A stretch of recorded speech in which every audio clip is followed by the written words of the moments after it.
যোগেদি বা সংবাদমেলত জৰিয়তে জলসিঞ্চন বিভাগৰ তেওঁলোকে ব্যৰ্থতা বুলি আমি ব্যৰ্থ বুলি অভিযোগ আনিব বিচাৰিছোঁ। কথা হৈছে তেওঁলোকে বিগত বৰ্ষ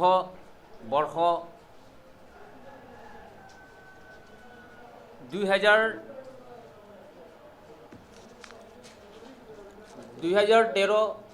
আৰু 14 আৰু 2014 আৰু 2015 জলসিঞ্চন বিভাগীয়সকলে তেওঁলোকে দায়িত্ব আছে। এডুকেশ্যনৰ ডিপাৰ্টমেণ্ট গভৰ্ণমেণ্টে চেণ্ট্ৰেল গভৰ্ণমেণ্টে পাহাৰীয়া জিলা কাৰ্বি আংলঙৰ কৃষক সমাজখনৰ কাৰণে জনসাধাৰণৰ কাৰণে কৃষি উন্নয়নৰ কাৰণে তেওঁলোকে আঁচনি পদক্ষেপ লোৱা হৈছিলে। কিন্তু সেই আঁচনিবোৰ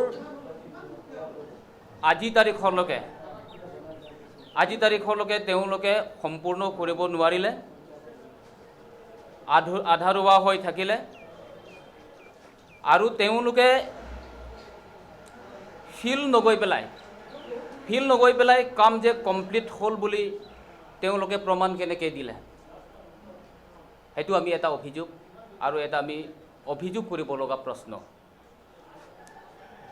গতিকে তেওঁলোকে ব্যৰ্থ বুলি আমি ক'ব লাগিব, কাৰণ গভৰ্ণমেণ্টে তেওঁলোকৰ জলসিঞ্চনৰ ডিপাৰ্টমেণ্টত আণ্ডাৰ যিখিনি কাম কাজ আছে তেওঁলোকৰ কাৰণে চোৱা চিতাৰ কাৰণে ছুপাৰভাইজ কৰিবলৈ কাৰণে গভৰ্ণমেণ্টে সম্পূৰ্ণ নিৰ্দেশ কৰাৰ পিছত তেওঁলোকে 2013-14 আৰু 15 ফাইনেন্সিয়েল ইয়াৰ সময়ত তেওঁলোকে গভৰ্ণমেণ্ট আঁচনি নিৰ্দেশ কৰাৰ পিছত মাৰ্চত 2016লৈকে MOU চুক্তি স্বাক্ষৰ কৰা হৈছে যে আমি 2016 31 মাৰ্চলৈকে আমি কমপ্লিট কৰিম। সেই তেওঁলোকে চুক্তি স্বাক্ষৰ কৰাৰ পিছতো আজি তাৰিখলৈকে সম্পূৰ্ণ কৰিব নোৱাৰিলে। কিয় নোৱাৰিলে? আৰু তেওঁলোকে ডিপাৰ্টমেণ্টত বিষয়াসকলে চাকৰি দৰমহা খাই তেনেকৈ সেই বহি আছে নেকি? তেওঁলোকৰ দায়িত্ব নুবুজে নেকি? বোলে গভৰ্ণমেণ্টে আমাৰ কাৰণে দায়িত্ব দিয়া হৈছে, সম্পূৰ্ণ সেই স্কিমটো আমি সফল কৰি আনিব লাগে, ৰাইজৰ কাৰণে আমি সফল কৰি আনিব লাগে, ৰাইজৰ কাৰণে আমি সুবিধা আনিব লাগে। ইয়াৰ চোৱা চিতা দায়িত্ব মোক গভৰ্ণমেণ্টে নিৰ্দেশ দিলে, সেই দায়িত্বখিনি তেওঁলোকে বুজিবলৈ চেষ্টা নকৰে, তেওঁলোকে বুজিব নোৱাৰে।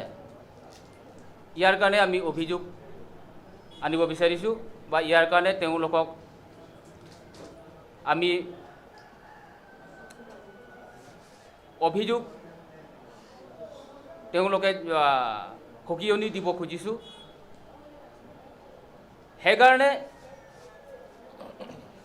ফেব্ৰুৱাৰী যোৱা 15 তাৰিখে আমি সেই কমপ্লেইন দিবলগীয়া বাধ্য হৈছে।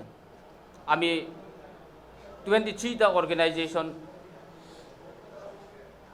একত্ৰিত হয় লগ হৈ পেলাই আমি সেই কমপ্লেইন আবেদন দিবলৈ বাধ্য হৈছে। সেই গতিকে অনাগত দিন বা আহি থকা দিনৰ লগত যদি তেখেতে বা তেওঁলোকে এডুকেশ্যন বিভাগীয়সকলে তেওঁলোকে দায়িত্ব পালন কৰিবলৈ কাৰণে আমি অনুৰোধ কৰিছোঁ। আৰু তেওঁলোকে স্পটত গৈ পেলাই য'ত নেকি ইনকমপ্লিট হৈছে, য'ত নেকি অভাৰলিপিং কৰিলে, য'ত নেকি একেবাৰে নাই, কিন্তু তাত কমপ্লিশ্যন গোটেই ৰিপৰ্ট কাগজ কলমে তেওঁলোকে ফাইলত ৰাখি থলে। তে সেই বস্তু তেওঁলোকে অতি সোনকালে 2013-14, 2014 আৰু 15 তেওঁলোকে AIBP স্কিমৰ অধীনত তেওঁলোকে সেই ফাইনেন্সিয়েল ইয়াৰ ফাইল ওলাই পেলাই সেইমতেদি তেওঁলোকে ভিজিট গৈ যাতে পুনৰ সেই গভৰ্ণমেণ্টৰ ৰাইজৰ বাবে সুবিধাৰ বাবে উন্নয়নৰ কাৰণে গভৰ্ণমেণ্টে যি প্ৰচেষ্টা আগবঢ়াইছিলে সেই সম্পূৰ্ণ কৰি দিবলৈ কাৰণে আমি আহ্বান কৰিছোঁ ডিপাৰ্টমেণ্ট বিষয়াৰ লগত।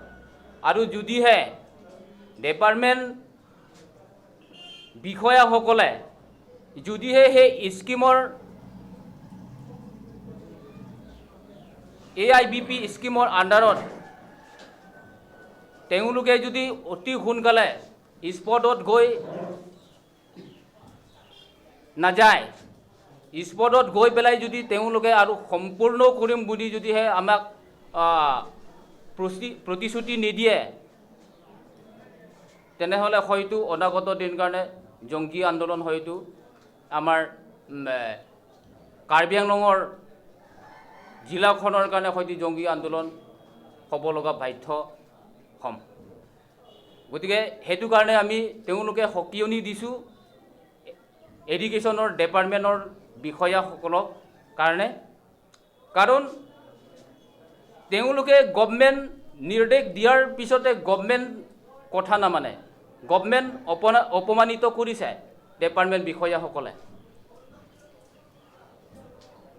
গভৰ্ণমেণ্টৰ ৰাইজৰ কাৰণে চিন্তা কৰিছে, ৰাইজৰ সুবিধাৰ কাৰণে, ৰাইজৰ উন্নয়নৰ কাৰণে, কিন্তু আজি সেই উন্নত এডুকেশ্যন ডিপাৰ্টমেণ্ট হেৰুৱাই দিলে। কাৰ্বি আংলঙৰ ৰাইজৰ কাৰণে, কৃষক সমাজখনৰ কাৰণে তেওঁলোকে চকু ধূলি মাৰি দিলে। কিন্তু ইয়াৰ কাৰণে আমি 23টা অৰ্গেনাইজেশ্যন সেইটো আমি সহ্য নকৰোঁ, সেইটো স্পষ্ট কথা। আৰু যদিহে অৰ্গেনাইজেশ্যন যিটো তেওঁলোকৰ ব্যৰ্থ, ইয়াৰ ওপৰত আমি মাত মাতিছে, ইয়াৰ কাৰণে যদি তেখেতে সন্মান নুবুজে, সন্মান কি বস্তু যদিহে বুজিবলৈ চেষ্টা নকৰে, তেনেহ'লে হয়তো আমাৰ অনাগত দিন কাৰণে আজিতো আমি 23টা অৰ্গেনাইজেশ্যনে গোট খালে, হয়তো অনাগত দিনটোৰ কাৰণে হয়তো সেইটো বিষয় লৈ পেলাই কিমান অৰ্গেনাইজেশ্যন আৰু গোট খাম সেইটো কিন্তু সীমা নাই, সেইটো স্পষ্ট। গতিকে সেইটোৱে আমি সকিয়নি দিছোঁ, অতি সোনকালে জলসিঞ্চন বিভাগীয়সকলে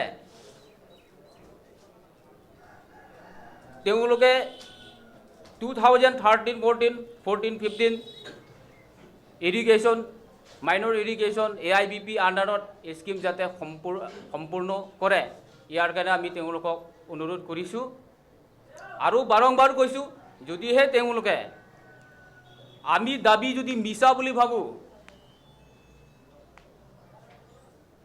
তেনেহ'লে আমি সঁচা প্ৰমাণ তেওঁলোকক দেখাম, তেওঁলোকক আমি সঁচা ৰূপটো চিনাকি কৰিম, সেইটো স্পষ্ট। গতিকে আজিৰ তাৰিখৰ পৰা তেওঁলোকে সেইটো স্কিম সম্পূৰ্ণ কৰিবলৈ কাৰণে ৰেডি হৈ থকাটো ভাল। যদিহে তেওঁলোকে সফল নকৰে, সেই স্কিমৰ যদি তেওঁলোকে ৰাইজৰ কাৰণে কাৰ্বি আংলঙৰ জনসাধাৰণৰ কাৰণে কাৰ্বি আংলঙৰ কৃষক সমাজখনৰ কাৰণে যদিহে তেওঁলোকে চকু ধূলি আৰু বাৰে বাৰে যদি মাৰি দিয়ে আমি মাত মাতি থকাৰ পিছতো তেওঁলোকে সেই মাত শুনিবলৈ চেষ্টা নকৰে কিন্তু এই দায়বদ্ধতা ডিপাৰ্টমেণ্টত বিভাগীয় ওপৰত আমি জাপি দিব বিচাৰিছোঁ